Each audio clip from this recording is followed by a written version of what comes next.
But thank you for joining the call. Thank you, everyone, once again. Me and Hannah have been working on this for a while now since the semester started.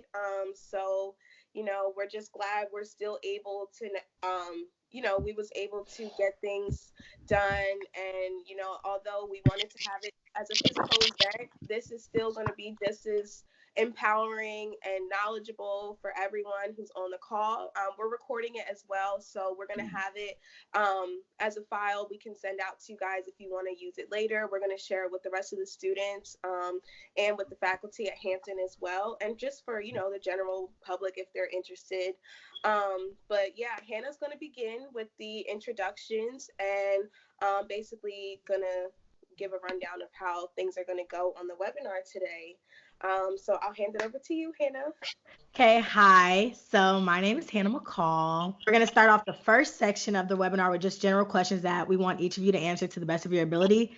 Then following that, we'll go into a more personalized Q&A for your specific careers that either students have asked us to ask you or that we have created for ourselves to ask. So yeah, we'll go ahead and get started. So Jamar is a business and social media strategist for coaches, consultants, and professional service providers who are ready to play bigger without having to grind and hustle. Through his consulting and workshops, he's inspiring clients to raise their standards and work only with people who charge their batteries instead of draining them. People choose Jamar when they want more clients and to become the Beyonce of their niche. Desiree Jones is a graduate of Hampton University with a BS in marketing. As a creative, she is passionate about content creation for social media, advertising, marketing, and film. Her business, Promo Jones, is a video content bureau specializing in promoting the vision of visionaries through videography, video editing, and video content curation. Her company has worked with many schools, small businesses, and international clients from London to the Bahamas. Desiree continues to travel and connect with visionaries across the globe. With international experience in digital marketing and social media marketing, she utilizes her skills in every position by stepping out on her comfort zone and taking risks. The embodiment of fear fuels her faith and pushes her to continue networking and expanding her brand through outreach, teamwork, and execution. Now, Beck G is a native of Norfolk, Virginia. She has had a colorful experience in the entertainment industry, first as an artist. As a young teenager, she was the lead singer in a four-girl a cappella singing group called the Elegant Harmony. They won Teddy Riley's first talent show in Virginia in the 90s, performed with celebrities like Heavy D, Kurt Carr, and Rex and Effect, and even appeared on BET. After moving back to Virginia from living in Atlanta, Georgia for a short while, she picked up her desire to impact the entertainment industry. Beck went on to learn the entertainment business away from the mic. Beck's passionate and charismatic style is what causes clients to seek her. Beck G is the proud founder and principal of Beck's Management, her SWAM certified public relations and marketing firm. Her company's niche is working with entertainment, events, and entrepreneurs. She has a unique knack for branding, networking, creating opportunities, building relationships, and professionalism. As a chief publicist, her mission is to help her clients realize their greatest goals.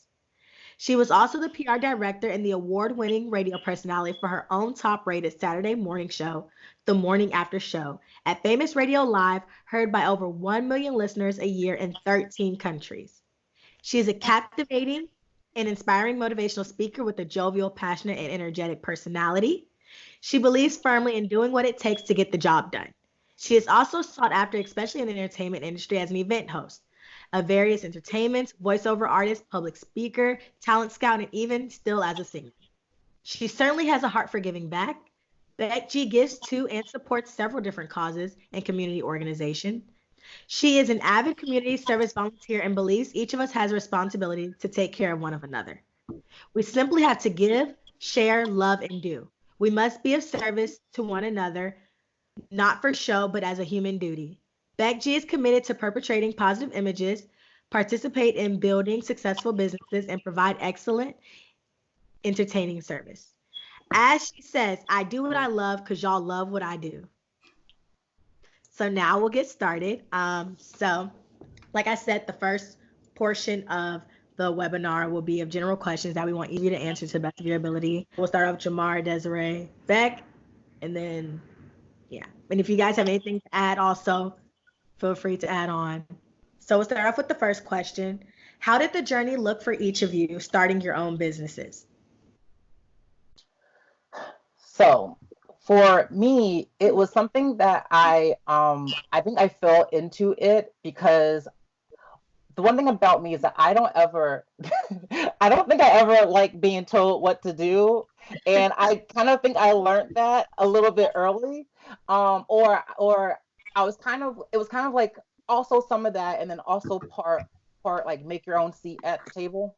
And so what I found out, I used to work for like this this company where I would manage like 200 real estate agents' accounts, and I'm like, hold on, how can I make it more custom for them because they're calling me, telling me that it's not, it's not as custom as what they thought it was, and I'm over here thinking like, well, the salesperson should have probably said this a little bit better to you, and but there's some people that were kind of like mean, but then there's other people that you really wanted to help and you just couldn't because at that time I was an entry level person. This was like my first big boy job, right? And um you can't really just like do whatever you want there. And so when I would try to, it just wouldn't work out. And then I kind of saw more of an opportunity to say, you know what, Jamar, you got to find an outlet to help these people. Well, not the same people, but like just help people with like your skills because um this companies like this exist, and like if people just knew that they could either hire someone that they can trust to make it like very uniquely and authentically for them, or if they needed to learn how to do it themselves, there is opportunities like that out there, and not just like these big deal companies that are just kind of trapping them and taking their money a little bit and kind of just giving them a little something to do. And so that's kind of how like my journey happened, where I first started out with management in 2014, and then slowly transitioned into coaching and consulting in 2018. And it's been so much better. Then like I kind of switched over from the management side because I got a little bit burnt out. It was only me, and I wasn't really concerned about like um scaling or like and like building the business then, because I didn't know if it was really what I wanted to do, because I just started it out like I just started it off of like a need. And then I was like, okay, I need to kind of scale back. Jamar, what do you like to do? I like teaching, I like coaching, I like motivating, inspiring people, seeing them like kind of generate ideas themselves, along with like me kind of being like, what if you did this?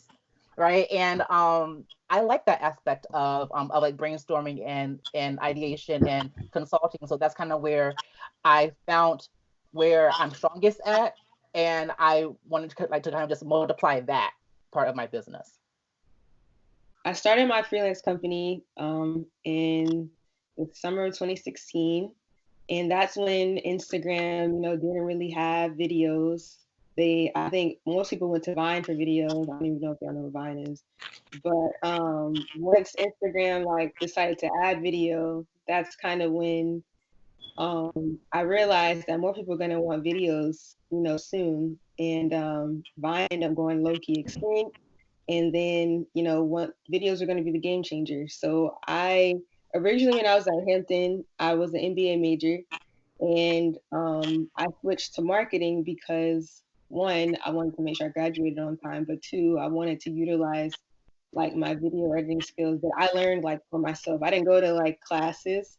It's funny because I wasn't even in scripts, but like I was always there like creating stuff when I was in the MBA program. But marketing was kind of the middle ground because it would give me a way to appease, to understand how people work in the business world and how to attract a certain audience, but then utilizing my craft. So um, after I switched my major, I started working with athletic marketing and a lot of different school departments, and from there it worked out, and I continued to have different relationships with a lot of the Hampton employers, and especially the athletic department.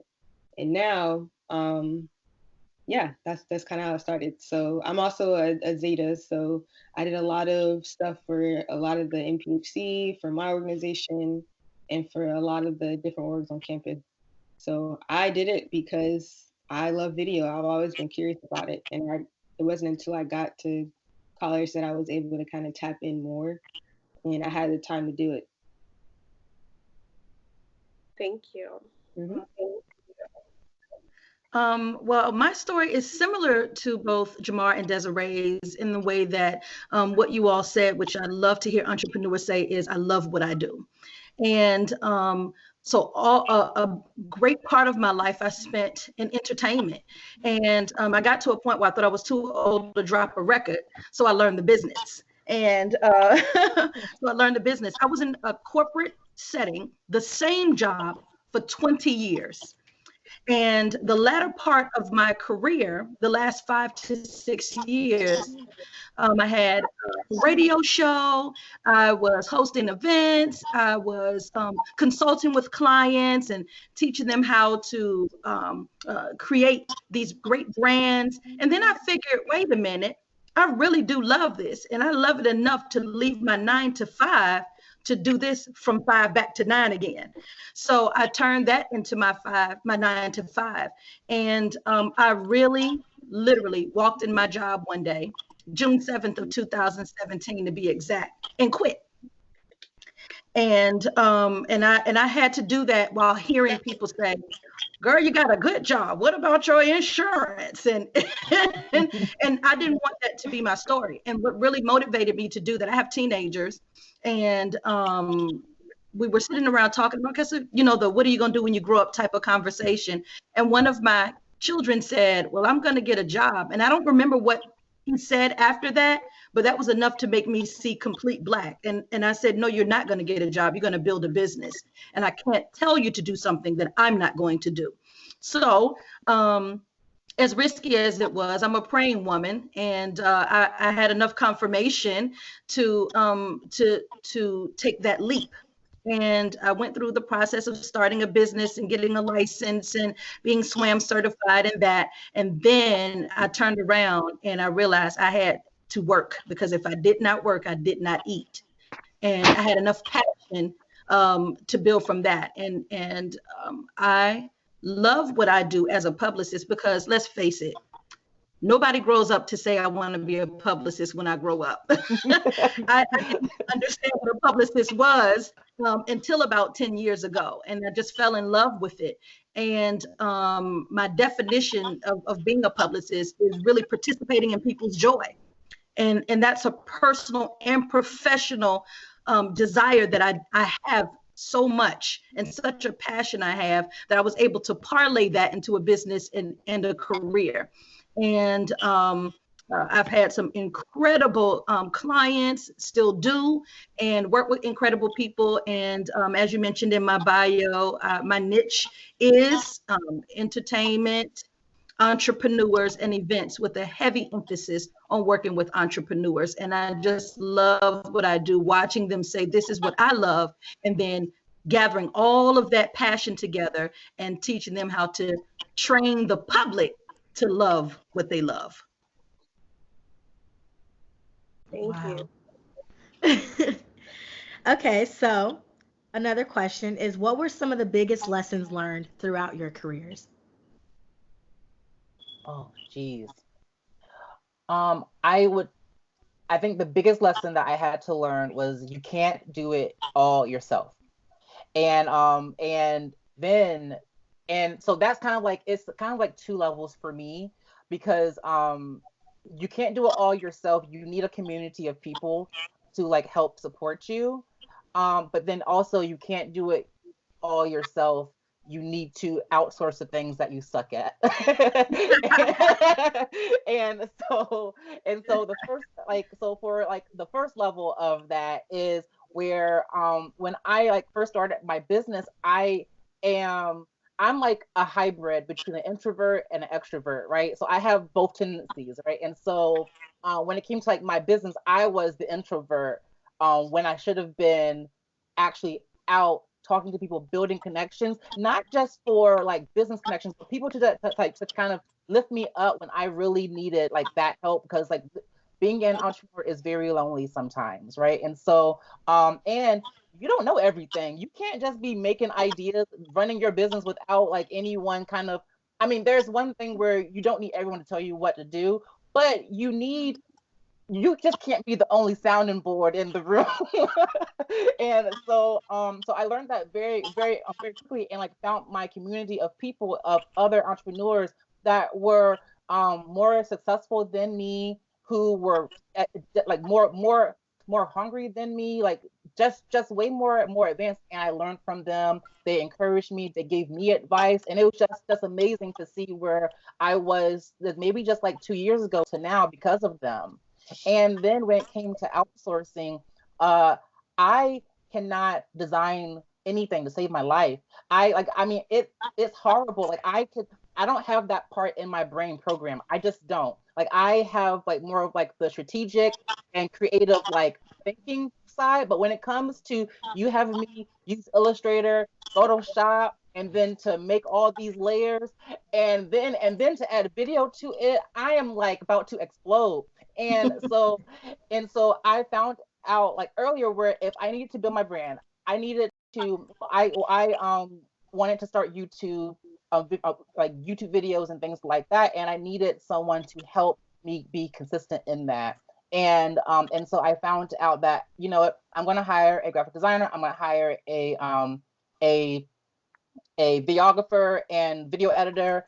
I'm going to do all these things, and then that person's going to help me get to where I want to be. Like and it's been so great to like know that I can just kind of take this off of my plate and focus on the things that make me one happy, and the things that I am great at. Like I can talk to someone till they just go back to sleep, right? And so that's where I'm good at, and so I want to be able to stay in like that zone of genius. And so I've learned this, where when it comes to your business, you have to stay within your zone of genius. Otherwise, you're going to be frazzled, burnt out, and you're not going to love it anymore, because you're doing all these other things that don't really that aren't really making you money, or that are taking too much time, when you could be paying someone else whatever you pay them to do it for you, so you can start bringing in money.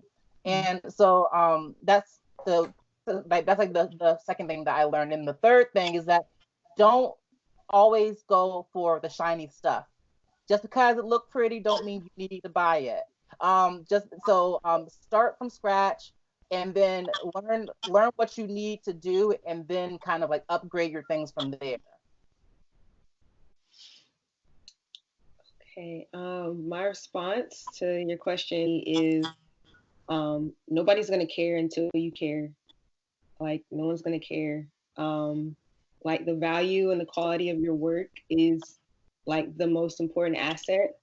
And if you don't become your own cheerleader for what you will do, nobody's gonna believe in it. And so I'm 24, so I've been in galas and rooms with people who are like in their 60s and 50s, and like people that you know, that you expect a certain caliber from. So I had to kind of train myself with the help of being a Hampton student. You know, you're kind of trained to learn how to network, learn how to communicate, learn how to be that person that you are destined to be. You can't just kind of like, you might have to fake it till you make it, but the more you become in tune with, like, the more I became more in tune with my craft, and the more I knew that what I did was actually something that's going to change the way people view themselves or their businesses. It amplifies it to the better, I guess, to the betterment of what it is that they want to do.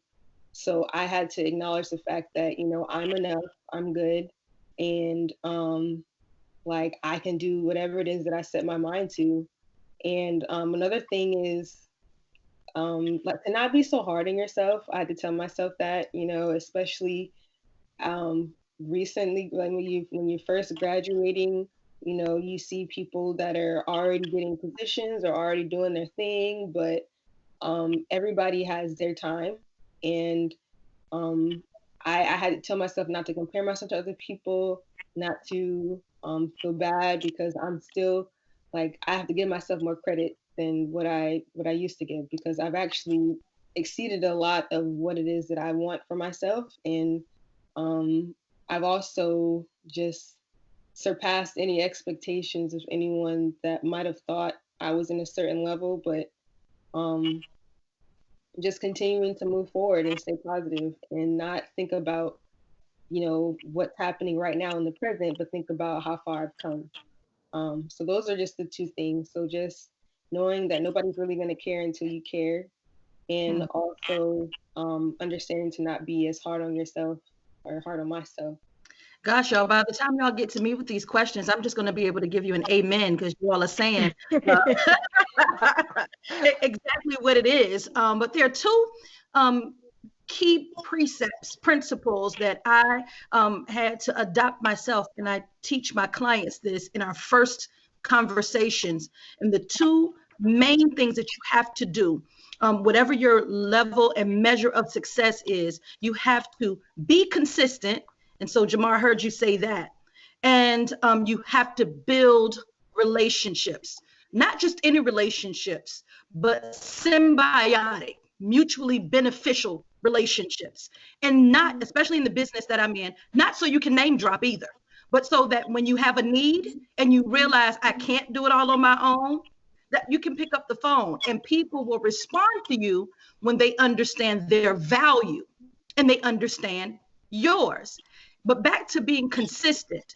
People, and this is part of being a brand expert as well, and in marketing and branding, PR work, people have to be able to say a thing about you. When someone says your name, what immediately comes after that? If they say Beck G's coming, they're going to say, you all will probably now, because the first impression I made on you all is that I don't know, she might not be on time. I really was here. I promise I was. But what I'm giving an example, right, is if somebody says Beck G, I need people to say she's going to work hard. She really is passionate about what she does. I tell my clients our first challenge is beat me to the finish line, because I have to love what you do as much as you do. Don't make me beat you to the finish line, right? So be consistent. And when you're consistent and you set goals, you know where you're going. You don't get in the car and say, I think I'll get to California, and you figure out how to get there. No, you design a route because you know your destination. But you have to be consistent.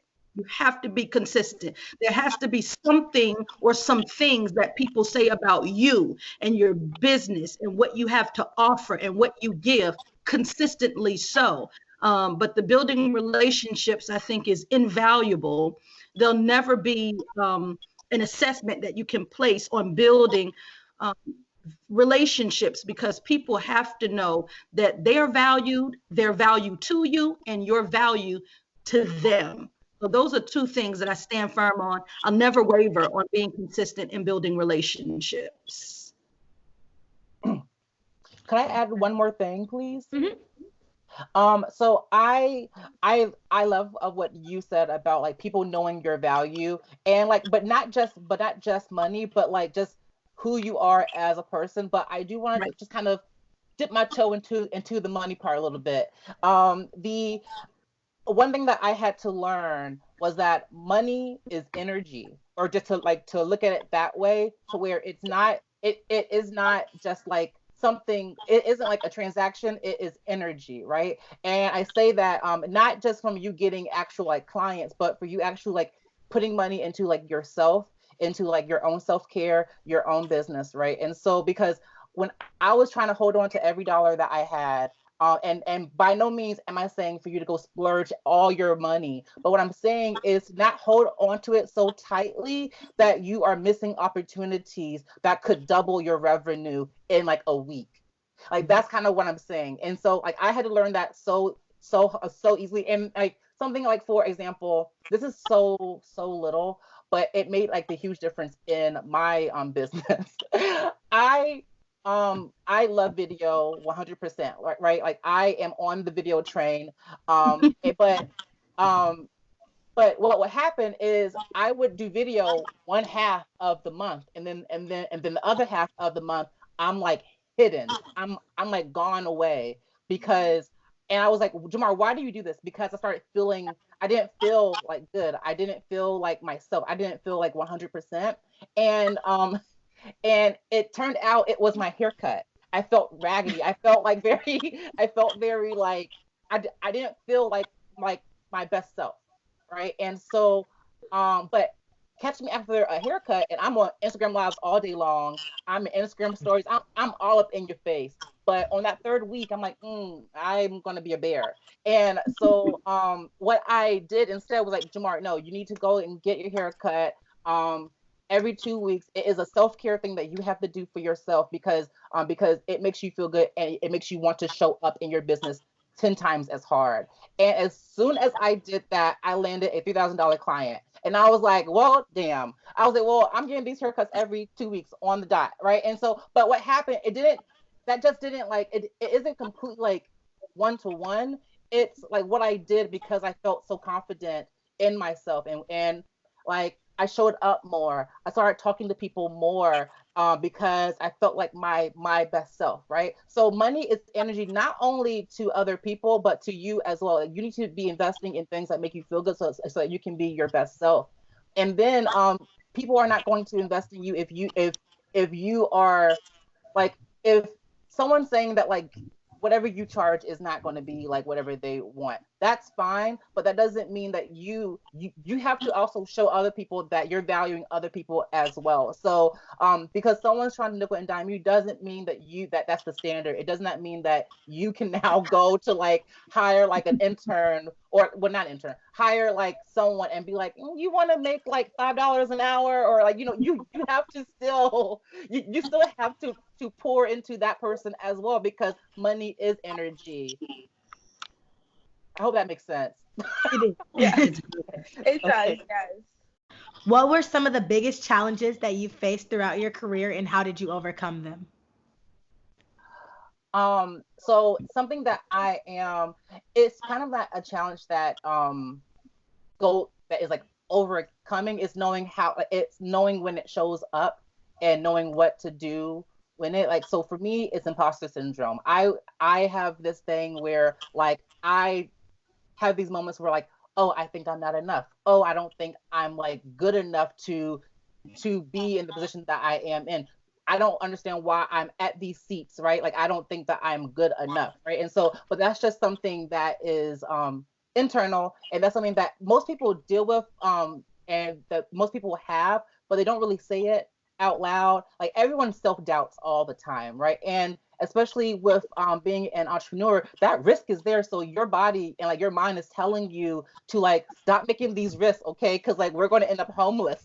But but that's an overreaction, and that's all that it is. And so what I have to do is I journal. I find ways to kind of like keep like a winning box, like a wins list or something that I've done, so that I can say, whenever like that imposter syndrome comes over me, I can be like, no, Jamar, you just did all these things in 30 days. You are the SHIT, okay? Like you can do this. Like don't worry about that, right? So that's one of my biggest challenges that I had to deal with. And then also kind of just going back to what I said before, like the money is energy thing. Like I had a huge scarcity mindset to where like I didn't want to like give anyone any money because I wanted to have it all for myself. But the more that I like outsource, the more that I like hired people, the more time that I had to make more money, to get more clients, to build more business. And so that was like a huge thing that I had to learn. And finally, learning when to be quiet.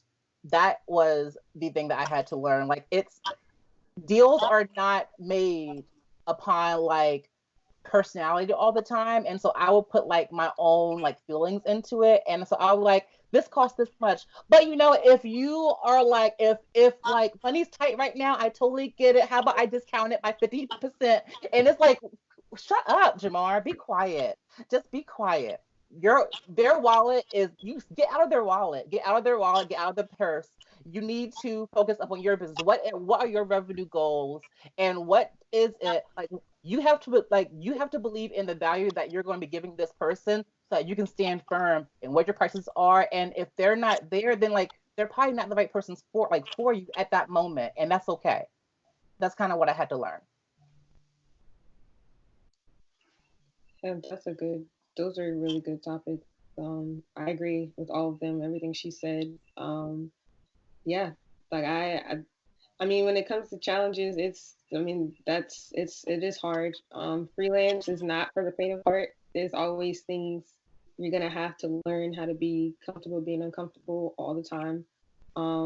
But again, like I said in the beginning, winners adjust. So I guess one of the greatest challenges for me has been learning to adjust. Like definitely learning and growing into my purpose and adjusting when things need to be changed. And a lot of times it's not really in my control. So I can't take a lot of stuff that goes on outside of myself personally. So learning how to take myself out of business sometimes and just um, doing what's meant to be done for the sake of my company. So yeah. So just those would be my only two things. Here I am in the intersection with a big time amen yet again. Uh, but yeah, for sure. What Desiree and Jamar said to the 10th power. And if I had to say a thing though, my biggest challenge would be not knowing. But as a rule, I never say I don't know unless I don't know and I don't want to know and I don't care. So if I didn't know, then I'd learn, sometimes on the spot.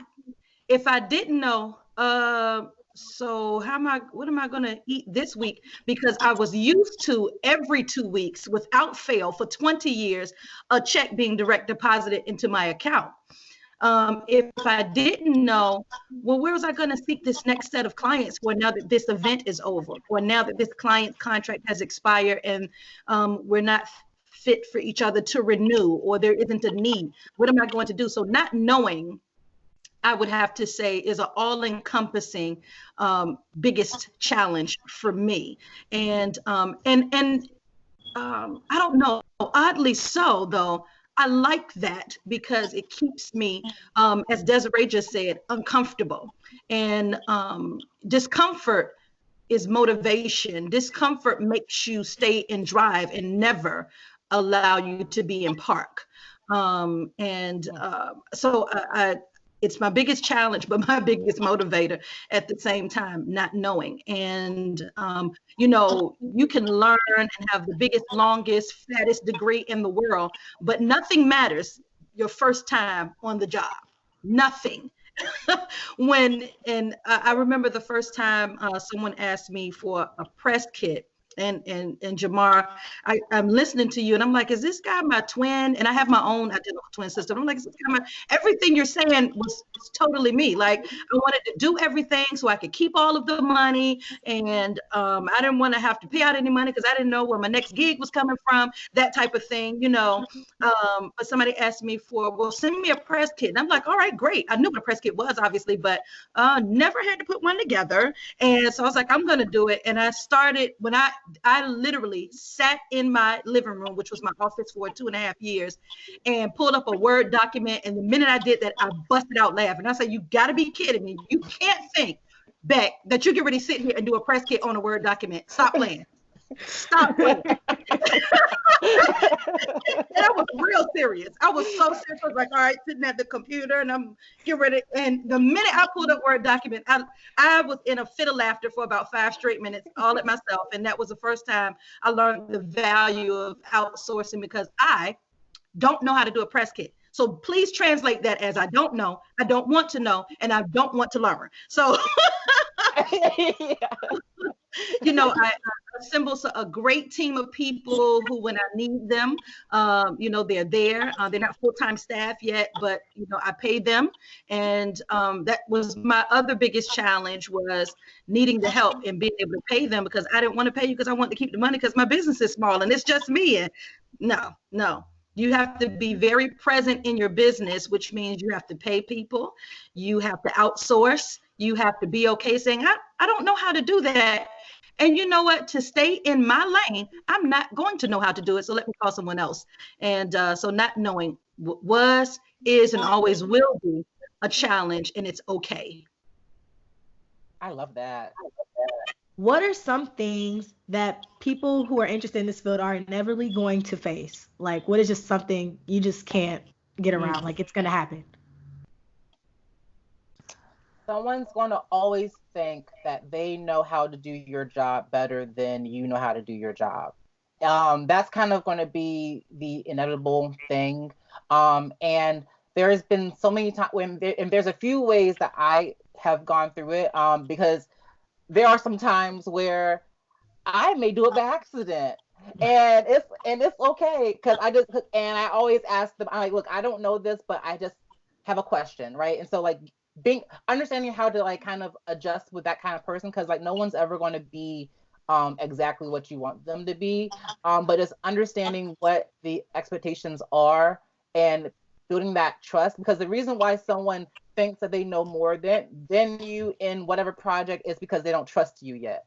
And so you need to build that trust with that person, or to make them, you need to, like, set them up so that they feel like everything is going to be fine. If they have feedback, if they know what to do, they should never feel like you're going to, like, take this thing and, like, go and, like, take their money and leave, right? Like, they're going to always they're going to always I don't know. I just think one of the things that have helped me into kind of battling that is building that trust, and, like, over time, giving that person the pass one time, because, like, if it's something new, then it's like, sure, I'm still learning you. I'm still learning what you want. I'm still learning, like, what your voice is, right? And then and even in, like, the corporate world, that's happened to me many times too. People outside of the marketing department, they think that they know marketing.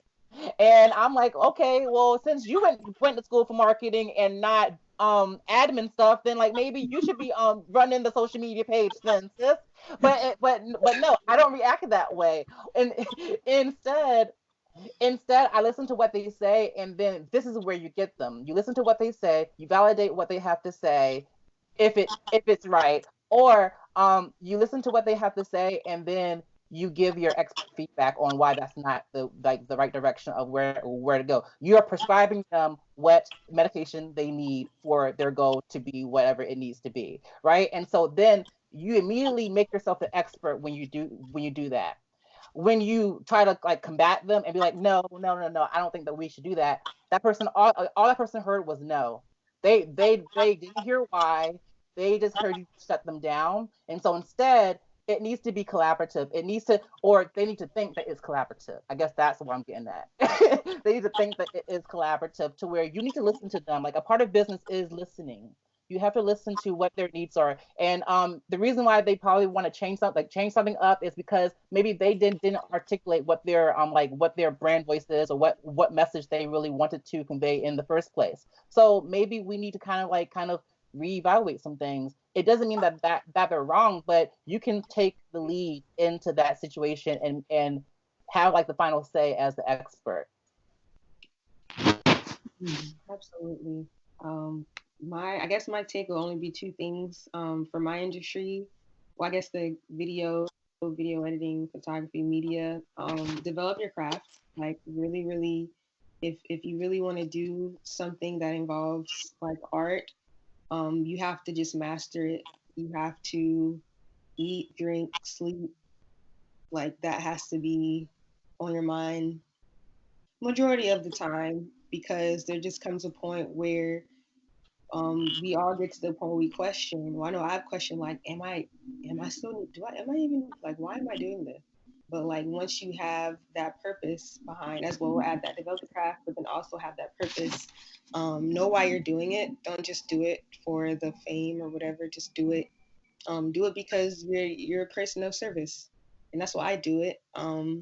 So those are two things. So your purpose, develop the craft, and then also find a mentor or someone you can reach out to that's in your respective field, because you can't be alone in it all the way, because if you just want to do it by yourself, then it won't really take you as far. If you were to find people who are either doing what you're doing in a different level, or even finding people that you can gravitate to that are beside you, that are doing the same thing or something different, that you can kind of grow with, because you never know who could be the person that can help you take whatever it is that you're doing to the next level, and vice versa.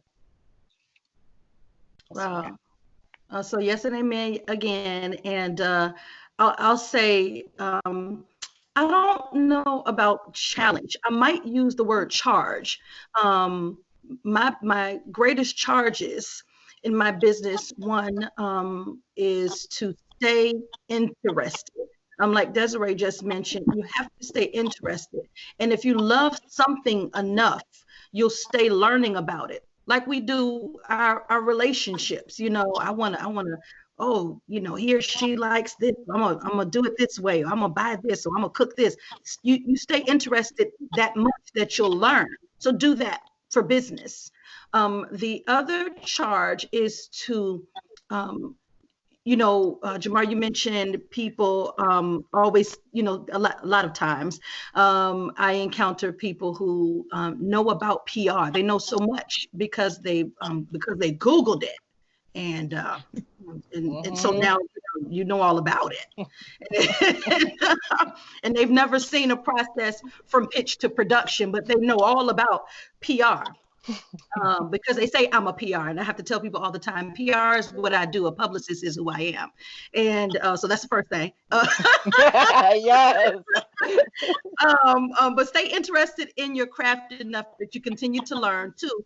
Never let anybody shake you off your foundation. If you have a price, then that's it. If you do it a certain way because it gets you a maximum result, then that's it. And it's not about this is what I do, back up. It's about, well, let me show you why this works. And I've never subscribed, and I even untrain some of my clients. I do not subscribe to the impure motivation. I'm about to show all my haters. That is literally one of the most ignorant things I hear people say in business. Your motivation is impure because you'll never be satisfied.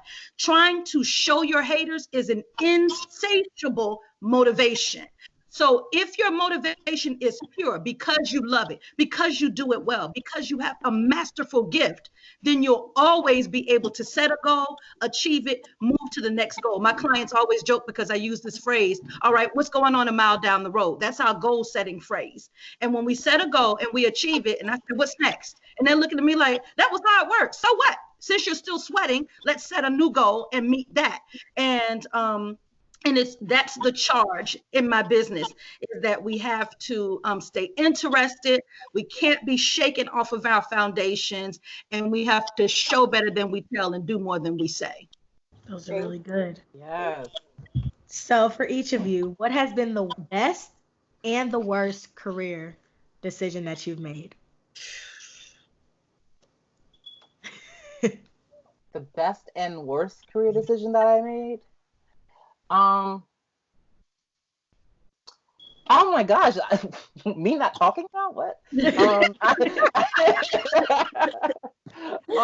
I'm guessing. I don't know. I don't know what is happening to me right now. I think I'm glitching. I would probably say the best thing that happened in my business. I guess so far, because I'm one of those people where I've been doing my business, and it's been considered it was considered like a side business at first, and now I'm in it full time. And Peep Game, it was actually full time. It just became full time like 2 weeks ago. Wow. I just like, but I've been like working on it, and I've just been staying very, very it was just time. And I think the best decision that I made was to take the severance that my employers gave to me and go out and actually focus up on the business that was already working on 9 to 5 anyway. And I think the worst thing, the most worst decision that I made was I purchased a lot of technology that I shouldn't have. I think that's kind of the thing. And I just purchased so much stuff. I purchased like a fancy camera. I purchased like all these things that I didn't quite use until like a year ago. And I bought them like 3 years ago. And because I did not know how to use them. I had no idea. So now I have to pay my videographer to come to my house and actually set it up for me. and then take the memory card and like, take it off to her world and then edit it and stuff for me because it's like, well, I have the technology. If you just want to come over and just, set it up for me, it's fine.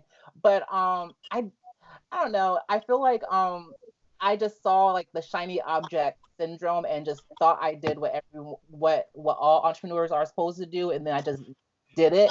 That I didn't know what to do with it. I just did it because someone else did it.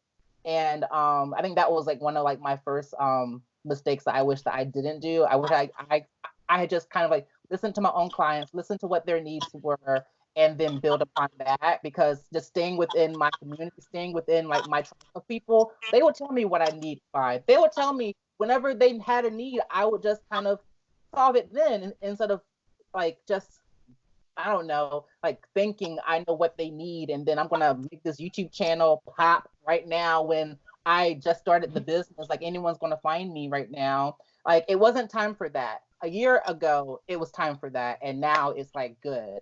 But 3 years ago, probably not.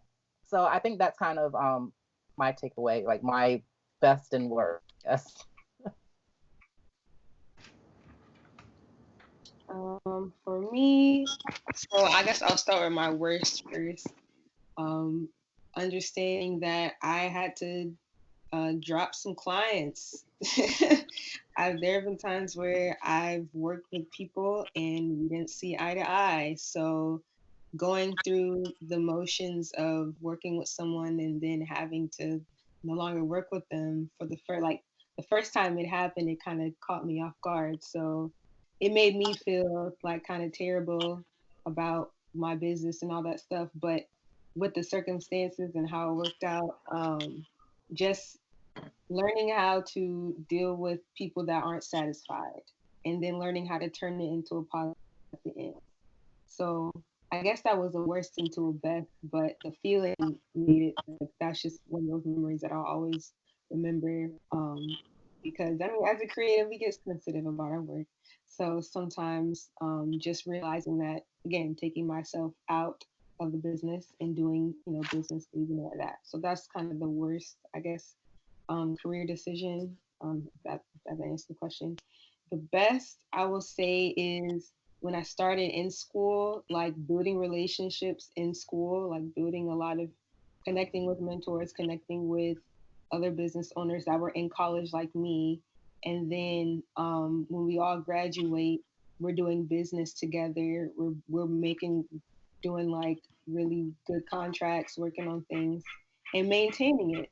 So that's the best. And I guess an example of that is I met my video mentor when I was in school. And after I graduated, I had a I had an internship at a news company in Manhattan, and I got let go from it because I wasn't a good fit, and it kind of like hurt. And I was like, dang, it's not for me. But then, like a week or so later, my video mentor was like, hey, we're doing a reality show in the Bahamas. We want you to come shoot it with us. And I was like, okay, let's go. So, like, just being able to have that relationship in school, it was all destined for me to go. And so I was doing work on a cruise in the Bahamas. It was the best. I was living my best life, and I will be doing that again this summer. I'm so excited. So, just having the luxury of like seeing these relationships grow and then also being able to grow like within myself. Like, okay, so the fact that I was called means that I'm capable to have a video or capable of doing more, and people see that in me. So that's the best part, having people believe in you and continue to push it forward. So I hope to pull whoever wants to be a videographer, a video editor, pull them into the fold the same way people pull me into the fold. Gosh, the best and worst decision I've made in business, they're the same answer: starting this business. The worst because I wish I would have started it sooner. And I wish I would have understood the value of paying attention to who's done it before me, better and bigger than me, sooner. The worst because, not learning that no is a complete sentence sooner. The worst because not understanding that failure is it doesn't have to be. We don't use the word failure because it's so final. But falling, we all fall, and then you just get up. Even if you have to work crying. And I wish I would have known all of those things sooner. So that's what makes starting this business the worst decision, because I just wanted to do all those things sooner. The best, because I am clearly a senior member here on this webinar, and so I have a little life experience over most of you. But when I say sooner, I don't mean in age. I just mean in time. And so the best decision, because I am living my most free life ever, and I give all of me to this business. And my children watch me, and they watched it be a struggle. They watched it be fruitful. They watch the people I get to work with, and they're so inspired. And one day, one of my children, and I'll definitely try not to get emotional, one of my children said, "Wow, Mom, you really are Beck G." And I said, "Oh man, wow, so the plan is working. I want you all to come away from your schooling and get into your own life saying that the option is to build a business. It's okay for them to get some little jobs, but I don't want that to be their life story, because they watched me do that for so many years. Get up, go to work, come home, be frazzled, be annoyed, cook, say 2 words, and it was overwhelming. And I have an office space, and I have part-time employees, and I work these amazing events with amazing people that they get to see on TV and listen to on the radio. And I'll tell them what I'm doing, and they're just, "Can I come?" and to watch them for their level and their age be quote unquote starstruck. It is so exciting, because all I want them to take away from it, you can't be in this business and be starstruck. So I'm not starstruck, they are, but to watch them be starstruck and say, "That's my mama," that hands down makes this the best decision I've ever made. And to know that I'm building a legacy brick by brick. I didn't walk into a ready-made house. I'm building this legacy brick by brick. And you all will know from being business owners that the labor of building is way more rewarding than to going into something turnkey. And so this, by far, everything about this being the best decision I've made far outweighs and overshadows, even diminishes and eliminates this being the worst decision I've made. So I'm just so grateful for the opportunity to do my business, because I can't do it if people don't call me, and I don't advertise. So for my phone to ring, for people to call me and call me already trusting me, to call me and say, "Listen, can you take this off my hands?" It reminds me of how I felt when I called someone and said, "Can you take this press kit off my hands?" I always remember how that felt. And so I know that's how I make people feel when I get to do what I love to do. And then I just go to work, and we turn out some really, really shiny moments. And I'm really grateful for that. Thank you. So this will be the last question before the second part. The last question is, how were you able to maneuver in such a competitive field that has led you to garner the success that you have today? Oh, this is great, because I am a huge proponent of you being like 100% authentically you. And so every field that you go into is competitive. So especially if and then when you become a business owner, your niche is competitive. There's always someone that can do something that you already do, but what they don't bring to the table is how you do it, and they don't bring you, right? And so I have learned that people buy tickets to my workshop just because they want to come and see me, and I'm like, yeah, but do you want to learn anything? And so, but having you building that connection with people, you bringing that your way of doing things. I just feel like anyone could teach about social media. Anyone could have a workshop on social media. Anyone could do anything that I do, right? But what they don't do is that they don't make people feel the way that I make them feel when they're working with me doing it, right? And so I think it's something about that speaks volumes to how it separates you from other people in your competition. It's all about you. It's not about like your other people because they're doing just fine. They're doing things the way that makes them shine more in ways that I probably don't shine more, right? So everyone has that person that they want to work with, and so it's up to me to kind of just keep doing my thing and keep doing what I do so easily, and keeping my personality, keeping just being 100% me, and bringing people in that way. So I am just a full driver, and personal branding is the thing that makes you way more different than your competitors or the people in your community. Mm-hmm.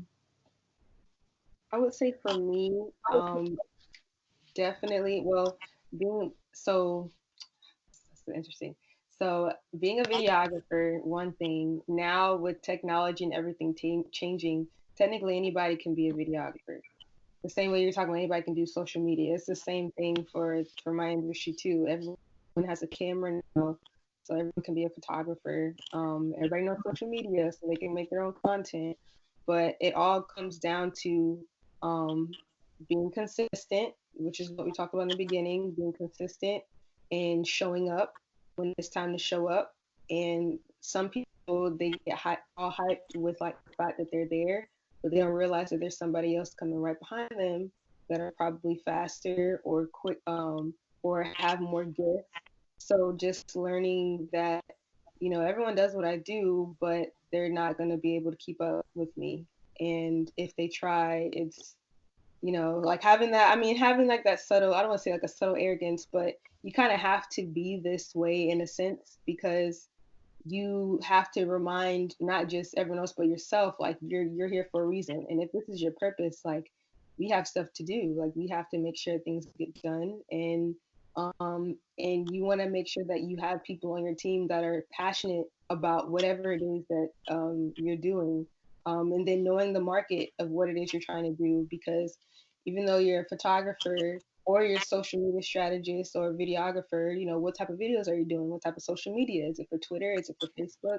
Like, am I doing it for events? Am I doing it um for just like a promo recap? Am I doing like video content? Like what type of editing am I doing? So making sure that you hone in on the specific craft that you're doing and sticking to it.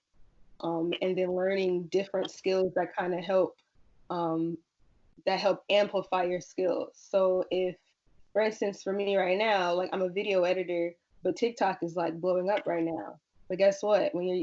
I use TikTok and I'm an editor, like it's easier for me to use it because I already know how to use the skill. So that way I'm able to teach other people that might not know how to do it.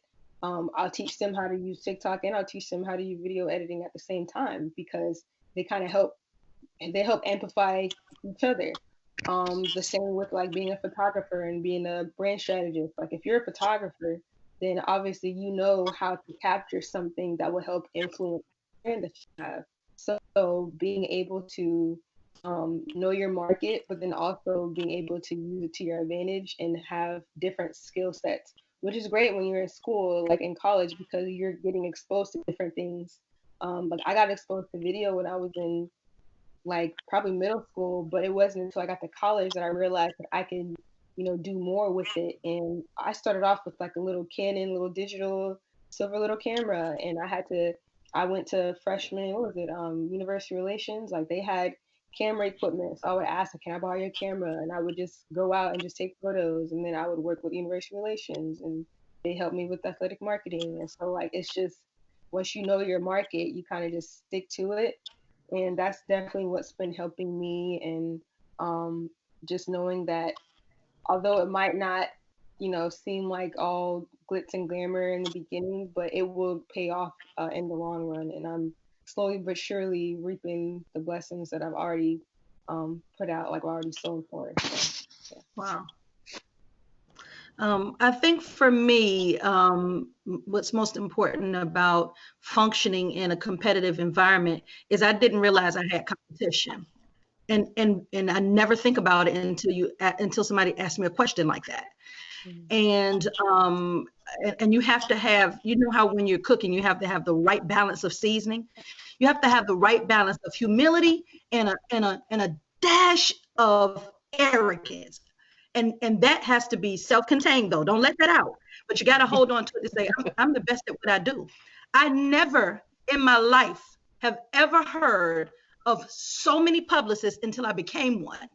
And and I said, okay, so now that we know that there are more people to shop from, I have to do two things. I have to be great at what I do, and because that's what I teach people, I have to show them that I really believe in what I have to offer, the service and the products that I have to offer, so that I move them in that same attitude. That, yeah, I know there's 100 people that do what you do, but let's talk about what you do and how you can be great. How you can be great, not greater than or as great as, just be great. And that allows you to still be mindful that there are others that do what you do, but keep your eyes on the vision and keep your eyes on the mile down the road. A question that I ask all of my clients once they become my clients, as I said, the very first question I ask them is, so what? And they just, what do you mean, so what? So what? So what you sing? So what you're a finance expert? So what you do this? So what? I say, answer that. And if they can't, we spend our first portion of time on them being able to answer quickly, efficiently, and effectively. So what? Why would somebody pick you? And people, came to me, and they come to me still because they think having a publicist is sexy. Call my publicist. They love that. I was with one of my clients, and they were just like, well, you need to talk to my publicist. And I looked at them, and we both busted out laughing. I said, did you really just say that? Did you just do the call my publicist? I was with one of my clients, and they said, well, just Google me. And I said, did you just do that? And, and so we get so tickled about that, but they operate in this vein where they can understand the value of answering, so what? And although it doesn't eliminate competition, it certainly heightens their ability to shop and sell themselves as a brand and then their products and services. Because if I don't believe who you are, I'm definitely not going to buy from you, allow you to serve me, to sell me products. I have to believe who you are. And so weekly, I sit down with myself at the end of the week and I say, okay, Beck, answer so what? Answer so what? And I have to do that with me first. And then once I can answer so what, why would somebody call you? Why would somebody pick you? Why would somebody even trust you to do this work? And if I can answer that confidently, then I'm confident that I can do that with my clients. And they boy, do they answer so what? I tell them I created monsters, but I love it. I love watching them move around because I watch them grow their visions and their dreams. And that's one other thing I wanted to add about being competitive. You have to surround yourself with people who see what you see. You always have to have people who see what you see, have the vision that you have, or understand and realize your vision so that you all can remain competitive. And people shop my services, and then sometimes I send them a price, and then they completely disappear and they move to Mars, and that's okay. And I'm all right with that because they just aren't ready. Because being a publicist is a luxury service. It's not, everybody doesn't. My parents don't have publicists. My siblings don't have publicists. You don't need it unless you need it. So I realize that, and so if answering the so what question does allow clients and people who are watching me and considering me to remain competitive. Thank you.